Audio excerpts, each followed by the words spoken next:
Hey Nature Job, I am making this video to ask if you would be okay with making a simple DIY version of your plastic to fuel plant.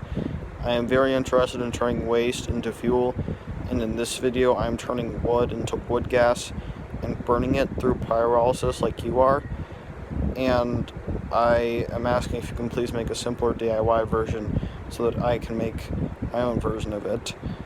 I do not know how to make a distiller to turn the plastic crude oil into gasoline and diesel and kerosene, so please help me with that.